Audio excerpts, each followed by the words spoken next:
ईश्वर हमें महान बनने के लिए नहीं, अच्छा जीवन जीने के लिए नहीं, बल्कि संत बनने के लिए, पवित्र बनने के लिए हमें बुलाते हैं, हमें उसी के लिए बनाए हैं और उसी लक्ष्य के लिए ही वे अपने इकलौते पुत्र हमारे मुक्तिदाता को इस धरती पर भेजे। और प्रभु यीशु का जीवन और उनकी शिक्षा इसी के लिए ही अर्पित है और कलीसिया का निर्माण स्वयं ईश्वर उसी उद्देश्य से किए हैं।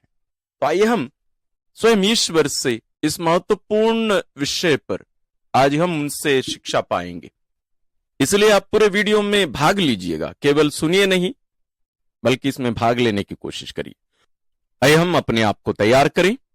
आप अपना पवित्र बाइबल, अपनी डायरी, पेन, पेंसिल सब ले लीजिए और जो जगह आप निर्धारित की है अपने लिए प्रार्थना के लिए, विशेष रूप से ऐसे एक जगह जहां अन्य कोई भी आपको डिस्टर्ब ना करें, कम से कम 40-45 मिनट से ज्यादा, क्योंकि जितना हम यहां एक साथ ये साधना करते हैं वास्तव में इसको ज्यादा आपको करना चाहिए। जहां जहां मैं कहता हूं यहां मनन करिए, वहां सब आपको थोड़ा ज्यादा समय बिताने की जरूरत है। हम वहां खाली जगह छोड़ नहीं सकते, इसलिए हम वहां थोड़ा सा जगह देकर हम आगे बढ़ते हैं, लेकिन आपके लिए चाहिए कि आप पूरा उसको करें, तब आप उसका वास्तव में फल का अनुभव करेंगे, फल प्राप्त करेंगे। तो आइए आप अपना निर्धारित स्थान ग्रहण करिए, अपनी आंखों को बंद करिए और अपने आप को ईश्वर की उपस्थिति में रखिए। ईश्वर यहां आपके सामने उपस्थित है।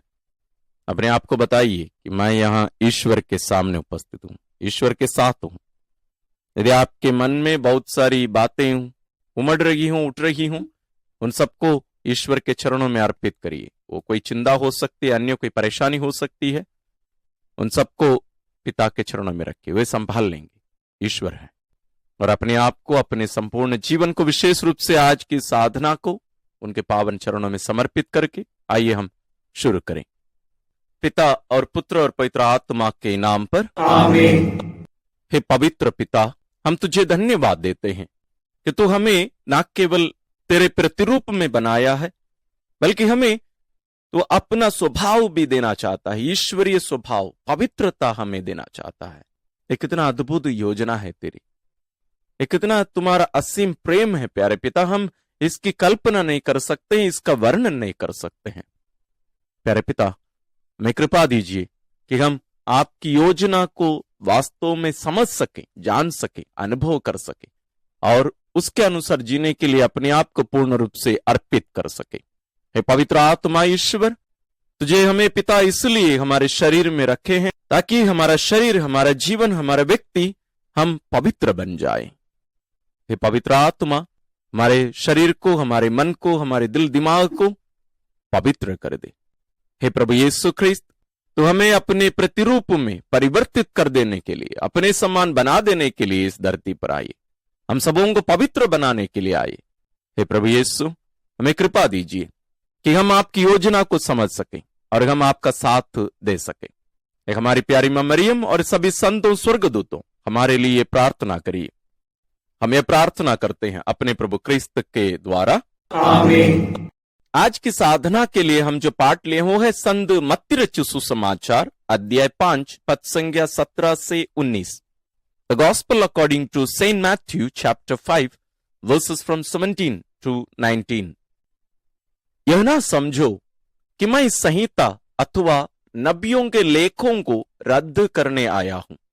उन्हें रद्द करने नहीं बल्कि पूरा करने आया हूं।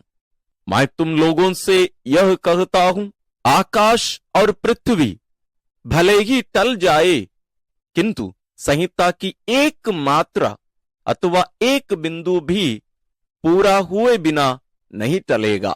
इसलिए जो उन छोटी से छोटी आज्ञाओं में एक को भी भंग करता और दूसरों को ऐसा करना सिखाता है, वह स्वर्ग राज्य में छोटा समझा जाएगा। जो उनका पालन करता और उन्हें सिखाता है, वह स्वर्ग राज्य में बड़ा समझा जाएगा। इस पाठ को हम ध्यानपूर्वक प्रार्थना के मनोभाव से हम कम से कम 2-3 बार और पढ़ लें। जोर से पढ़िए, आराम से पढ़िए, ध्यान से पढ़िए, क्योंकि इसमें बहुत सारी बातें, बहुत सारे रहस्य छुपे हुए हैं।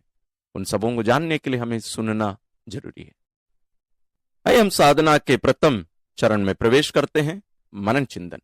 प्रभु यीशु ईश्वर है, उन्हें हर चीज पर अधिकार है, यहां तक नियमों का भी, आदेशों का। हम मनुष्य वास्तव में हम बदल नहीं सकते हैं इन नियमों को, लेकिन ईश्वर कर सकते हैं। प्रभु यीशु एक विधान को पूरा करने के लिए आए। आज के सुसमाचार के जो पाठ का संदर्भ है, वास्तव में ये मत्ती रचित सुसमाचार अध्याय 5 पद संख्या 17 से 19 है। आप इस अध्याय के इसके पहले के जो पद संज्ञा है और इसके बाद में जो पद संज्ञा आएंगे, जिसको हम पर्वत प्रवचन कहते हैं, द बीएटिट्यूड्स और the sermon on the mount, इनमें हम देखेंगे कि प्रभु यीशु बहुत सारी पुरानी शिक्षाओं को एक नया रूप देंगे। वे कहेंगे तुमने सुना है, अपने मित्रों से, अपने प्रियजनों से प्रेम करो और अपने दुश्मनों से नफरत करो, लेकिन मैं तुमसे कहता हूं सबों से प्रेम करो, अपने विरोधियों से, अपने से नफरत करने वालों से भी प्रेम करो। कहा गया है, तुमने सुना है, ये सब बातें पुराने विधान की बातों को सामने रखा जाता है। लेकिन प्रभु यीशु उसको एक नया वर्णन देते हैं, एक नया रूप देते हैं, बोलते हैं कि नहीं, लेकिन मैं तुमसे कहता हूं। लेकिन उन बातों को, उन नए नियमों को यदि हम ध्यान से देखें तो हमें पता चला है कि प्रभु यीशु पुराने विधान को रद्द नहीं कर रहे हैं, खत्म नहीं कर रहे हैं, बल्कि और एक कदम आगे चल रहे हैं। क्यों? पुराना विधान वास्तव में बाहरी रूप था। बाहरी रूप मतलब जैसे हम वहां पाएंगे कि नियम एक पाटी पर लिखे जाकर मूसा के द्वारा इस्राएलियों को दिया गया था, 10 आज्ञाएं, 10 नियम। लेकिन नए विधान में हम कोई भी नियमों को ऐसे पाटियों में लिखे हुए हम नहीं पाएंगे। तो कहां लिखा गया है? नबी यिर्मयाह के ग्रंथ में ईश्वर भविष्यवाणी किए थे, अध्याय 31 पद संख्या 30 और 31 में आप पढ़ेंगे तो आप पाएंगे, मैं मेरे नियमों को उनके अभ्यंतर में लिखूंगा, उनके हृदय में अंकित करूंगा मैं। तो ये कोई ऐसे पत्रों में, कोई पार्टी में लिखे नहीं जाएंगे, बल्कि हर व्यक्ति के, हर मनुष्य के हृदय में अंकित कर दिए जाएंगे, लिख दिए जाएंगे। ये नए विधान है। हम प्रारंभ में देखेंगे कि पुराने विधान में जब इस्राएली वास्तव में एक देश नहीं थे, यहूदी मिस्र में पड़े हुए थे, उन लोग वास्तव में ईश्वर को नहीं जानते थे। इसलिए मूसा ईश्वर से पूछते थे कि मैं इस्राएलियों के पास जाऊंगा, मेरे लोगों के पास जाऊंगा, तो वे मुझसे पूछेंगे कि किसने तुझे भेजा है, मैं उनको क्या जवाब दूंगा? तो कौन है भैया, बताओ हमें। वहां यहूदी मिस्रियों के समान, जैसे मिस्री वहां पूजा अर्चना करते थे मूर्तियों को, उसी प्रकार उसी का पालन करते थे उन लोग। उसके बाद में भी हम देखते हैं जब इस्राएली यहां प्रतिज्ञा देश आते हैं, उत्तर के लोग दक्षिण नहीं जाते थे। राजा सुलेमान के समय में या उनकी मृत्यु के तुरंत बाद वो जो अखंड देश था जिसको राजा दाऊद बनाए थे, वो अखंड देश 2 खंड में बंट जाता है सुलेमान के पाप के कारण। तो उत्तर के लोग वास्तव में दूसरे एक मंदिर, एक पूजा अर्चना स्थल की स्थापना करते हैं उत्तर में, जिसको इस्राएल कहा जाता है। दक्षिण का एक ही प्रांत बच जाता है, यूदा। इनको हम राजा के ग्रंथों में, दोनों ग्रंथों में हम इसका वर्णन देख सकते हैं। आप जरूर उनको पढ़िए, आपको जानकारी मिलेगी। मैं क्यों इन बातों को बता रहा हूं?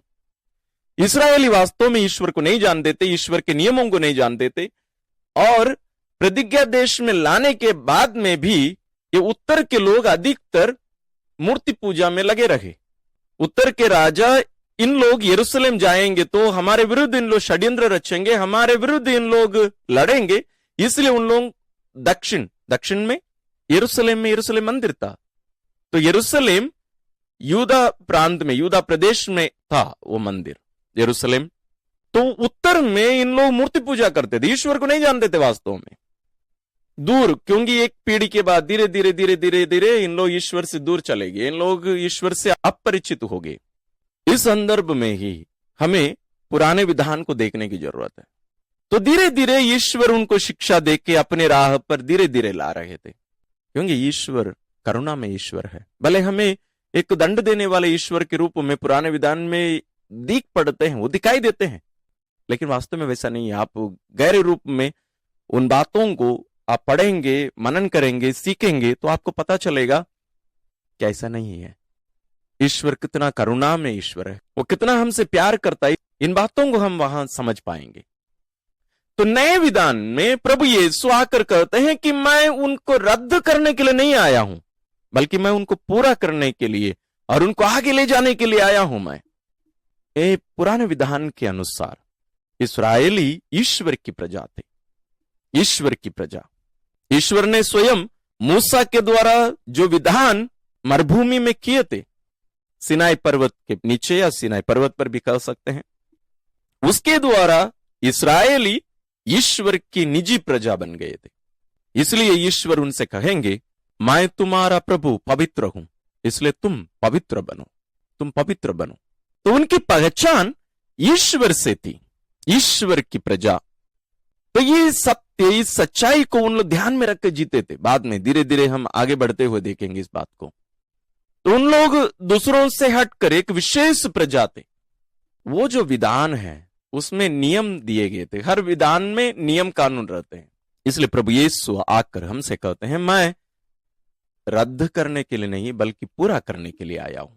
यहां हम संत मत्ती रचित सुसमाचार अध्याय 5, 6, 7, जिसको हम पर्वत प्रवचन बोलते हैं, यहां हम प्रभु यीशु के इस नए विधान के सिद्धांतों को, नियमों को हम यहां देख सकते हैं। और ये सब नियम, जैसे मैंने कहा, हमारे अभ्यंतर में ईश्वर लिखे हैं। ये स्वयं ईश्वर का वचन है। वे यही कहते हैं, मैं तुम्हारे अभ्यंतर में, तुम्हारे हृदय में मैं इनको लिखूंगा, इनको अंकित करूंगा। पर प्रभु यीशु इस प्रकार विधानों से, नियमों से ऊपर है। हम उसके नीचे हैं, उसके अंदर हैं, लेकिन प्रभु यीशु ईश्वर होने के कारण उससे ऊपर है, क्योंकि वे स्वयं ईश्वर हमें अपने प्रतिरूप में यहां परिवर्तित कर रहे हैं। तो हमें उनके अधिकार में अपने आप को देना अनिवार्य है। आज हम पवित्र बनने के बारे में मनन कर रहे हैं। ईश्वर हमें उसी के लिए बुलाए हैं, पवित्र बनने, उसी के लिए नियमों को दिए, उसी के लिए विधान किए हमारे साथ। ये पवित्र हम कैसे बनेंगे? ये पवित्र बनना, जैसे द्वितीय वतिकन महासभा में और उसके पहले भी हमें कहा गया है कि हमारा बुलाहट पवित्र बनने का है। ये कोई पुरोहित धर्म संघियों के लिए केवल नहीं है, हर व्यक्ति से, केवल क्रिस्तियों के लिए नहीं, हर व्यक्ति से ईश्वर चाहते हैं कि हर व्यक्ति पवित्र बने। और उस पवित्रता का रास्ता है, या उसका हम एक प्रकार से बोल सकते हैं, यदि मैं इस शब्द को उपयोग कर सकता हूं, पता नहीं, फैक्ट्री बोले, लेकिन इस फैक्ट्री में उत्पादन नहीं होता है। इस फैक्ट्री में हम बनाए जाते हैं। कैसे? पवित्र आत्मा के द्वारा, कलीसिया के सेवा कार्य के द्वारा, कलीसिया के माध्यम से हम सभी पवित्र किए जा रहे हैं। उसी के लिए ईश्वर इस नए विधान में संस्कारों की स्थापना करते हैं, हमें संस्कारों को दिए हैं।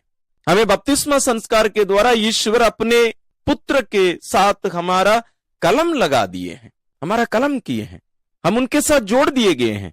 तो अभी हमारी पहचान बदल गई, हमारा अस्तित्व बदल गया, हमारा अर्थ बदल गया, हमारा जीवन का स्रोत बदल गया। हम इस दुनिया से अर्थ नहीं पाएंगे, इस दुनिया से जीवन नहीं पाएंगे, बल्कि अब हमारी पहचान स्वयं प्रभु यीशु से है। हमारा जीवन उन्हीं से मिलता है। और जैसे एक लोहा एक चुंबक से जुड़े रहता है, जितना दिन उसके साथ जुड़े रहेगा उतना वो चुंबकीय बनता जाता है, उसके समान बदल दिया जाता है, परिवर्तित कर दिया जाता है। उसी प्रकार हम भी, जो हम प्रभु यीशु के साथ कलम कर दिए गए हैं, उनके शरीर और रक्त को हम पवित्र यूकरिस्तीय बलिदान के द्वारा हम प्राप्त करते हैं। हम धीरे धीरे प्रभु यीशु में परिवर्तित कर दिए जा रहे हैं, बदल दिए जा रहे हैं। इसलिए मैंने कहा एक फैक्ट्री के समान है, लेकिन वास्तव में शब्द गलत है। लेकिन हमें समझने के लिए, उत्पादन में क्या होता है, फैक्ट्रीज में क्या होता है, जो रॉ मटेरियल्स होते हैं, लोहे होते हैं, पानी, वो ये सब, उनको मिलाकर उनसे कुछ नई चीज बनाई जा रही है। जैसे एक कार, एक बाइक, वो सब लोहा और अन्य धातुओं से सब बनाए जाते हैं, अन्य मटेरियल से बनाए जाते हैं। हम रॉ मटेरियल्स को देखेंगे, हमें लगेगा कि नहीं कि इससे एक गाड़ी बना दी जा सकती है, नहीं। उसी प्रकार है यहां कलीसिया रूपी इस फैक्ट्री में ईश्वर पवित्र आत्मा के द्वारा संतों का उत्पादन कर रहे हैं, अपने लिए, अपने समान, अपने पुत्र के प्रतिरूप में, उस पवित्रता में अपने लिए संतान उत्पन्न कर रहे हैं, बना रहे हैं, हमें परिवर्तित कर रहे हैं। हमारा रूपांतरण हो रहा है। इन बातों को हम इसके पहले बहुत बार हम मनन किए हैं। यदि आप इन बातों को नहीं समझ पा रहे हैं, हमारे इस चैनल में बपतिस्मा और अन्य संस्कारों के बारे में बहुत सारे वीडियोस हैं, उनको देख के समझिएगा। क्योंकि यदि हम उस बात को नहीं समझ रहे हैं तो हम इस बात को, आज के इस मनन चिंतन को हम नहीं समझेंगे। तो हमारा बुलाहट हमारे लिए ईश्वर की योजना महान बनना नहीं, संत बनना है। क्या आप तैयार हैं? आइए हम इन बातों को अपने दिल में संजोए रखकर मां मरियम की संगति में हम मनन करें और अपने आप के लिए थोड़ा सा समय दें। प्रति उत्तर। हे प्रभु यीशु, यदि मैं अपने दिल की गहराई में जाकर जान झूम देखूं तो वास्तव में मैं इस बात पर विश्वास नहीं कर पाता हूं कि तू चाहता है कि मैं संत बनूं या मैं संत बनने के लिए बनाया गया हूं। मैं विश्वास नहीं कर पाता हूं। मुझे लगता है कि वो सब अन्य कुछ लोगों के लिए है, कुछ विशेष लोगों के लिए है, वो मेरे लिए नहीं है। मुझे लगता है कि मुझे एक अच्छा व्यक्ति बनना पर्याप्त है, एक सक्षम व्यक्ति बनना पर्याप्त है, एक सरल व्यक्ति बनना पर्याप्त है, एक विकसित व्यक्ति बनना पर्याप्त है, अपनी क्षमताओं को उपयोग करके बहुत सारे कार्य करना पर्याप्त है, दूसरों की सेवा करना पर्याप्त है। लेकिन तो आज मुझे पुनः अपने पास बुलाकर कहता है, नहीं, वो सब पर्याप्त नहीं है। मैं तुझे इसलिए बनाया और तुझे बचाने के लिए इसलिए आया क्योंकि मैं चाहता हूं कि तुम पवित्र बनो, तुम संत बनो, क्योंकि तुम मेरा शरीर का एक अंग है। आज दुनिया में लोग मुझे तेरे द्वारा पहचानते हैं। एक डाली उस पेड़ के स्वभाव की होती है। एक डाली जो फल देती है वो उस पेड़ का फल देती है, वो फल उस डाली की नहीं होता। उसी प्रकार तुम्हारा जीवन मेरा है, तुम मेरा अंग है। मैंने तुम्हें खरीदा है, अपने लहू से मैंने खरीदा है तुम्हें। लेकिन प्रभु यीशु, ये सब बातें बहुत बार कहानी जैसे लगती हैं। मैं विश्वास नहीं कर पाता हूं बहुत बार इन बातों में। लेकिन आज तू पुनः जब मुझे बुलाकर मुझे समझा रहा है, मैं वास्तव में विश्वास करना चाहता हूं कि मैं भी मां मरियम के समान, संत यूसुफ के समान, अन्य संतों के समान संत बनने के लिए बुलाया गया हूं। कितना अद्भुत है। लेकिन मैं इस जिम्मेदारी को वास्तव में निभाने से असमर्थ हूं और बहुत बार मैं निभाना नहीं चाहता हूं क्योंकि ये चुनौतीपूर्ण है। लेकिन मैं आज अपने आप को तेरे हाथों में देना चाहता हूं। मैं अपने आप को पवित्र आत्मा के हाथों में समर्पित करना चाहता हूं ताकि मैं पवित्र बना दिया जाऊं। मेरी सहायता कर। आइए हम इन बातों को, इस सच्चाई को, आपके मन में भी बहुत सारी बातें इससे संबंधित उठ रही है, उन सबको आप प्रभु पर प्रकट करिए। हम तीसरे चरण में प्रवेश करते हैं। हे प्रभु यीशु, तू ना केवल मुझे पवित्र बनने के लिए या संत बनने के लिए बुलाता है, बल्कि तू मुझे ये भी जिम्मेदारी देता है कि मैं अन्य लोगों को भी इस राह पर आगे बढ़ने के लिए प्रेरित करता रहूं। कितना एक चुनौतीपूर्ण कार्य है, जिम्मेदारी है। मैं बहुत बार सोचता हूं इसके बारे में, लेकिन मैं डर जाता हूं। मैं स्वयं इस राह पर आगे नहीं बढ़ पा रहा हूं तो मैं दूसरों को कैसे तेरे पास ले आऊंगा, आगे बढ़ने की प्रेरणा दूंगा मैं उन्हें। बहुत बार जब मैं दूसरों को ऐसे प्रेरणा देने की कोशिश करता हूं, मेरे अंदर आत्मा भी मेरा साथ नहीं देती है। वो कहती है कि तू इस लायक नहीं है। कि प्रभु, तो आज मुझे बुलाकर मुझसे कहता है कि मैं उस राह पर आगे हूं। तू चाहता है कि मैं आगे बढ़ता जाऊं और तू चाहता है कि मैं नम्र बनूं, दूसरों को सुधारने से नहीं बल्कि प्यार करने से, उस प्यार के द्वारा मैं तुझे उन पर प्रकट करूं और उन्हें तेरी ओर आकर्षित करके तेरी ओर मैं खींच ले आऊं। मुझे सहायता दे प्रभु। प्रिय भाई और बहनों, ये बहुत बड़ी एक चुनौती है जिस पर हम मनन कर रहे हैं। ये प्रभु हम पर इन बातों को प्रकट कर रहे हैं। हम अपने परिवार में भी ये कार्य नहीं कर पाते हैं, इसलिए आपके मन में जो बातें, जो चुनौतियां आप सामना करते हैं, उन सबको प्रभु पर प्रकट करिए। हम साधना के चौथे चरण में प्रवेश करते हैं, निर्णय और संकल्प। आज की साधना के द्वारा ईश्वर हमारे सामने हमारे जीवन के लक्ष्य को रखते हैं। यही आधार, इसी के लिए हम बनाए गए हैं, संत बनने, पवित्र बनने। इसके लिए हमारे सामने ईश्वर एक रोड मैप दिए हैं, हमें क्या क्या करना चाहिए। सबसे पहला कार्य है संस्कारों को हम जानें और उनमें योग्य रीति से भाग लें और उसमें बताई हुई बातों को हम अपनाएं। विशेष रूप से ईश्वर जो बताते हैं कि इन संस्कारों के द्वारा मैं इन इन फलों को मैं तुम्हें दे रहा हूं, लेकिन हम जानते ही नहीं है तो हम उनको अपनाएंगे कैसे। जैसे उदाहरण के लिए बपतिस्मा संस्कार के द्वारा ईश्वर हमें आदि पाप से छुड़ा दिए हैं।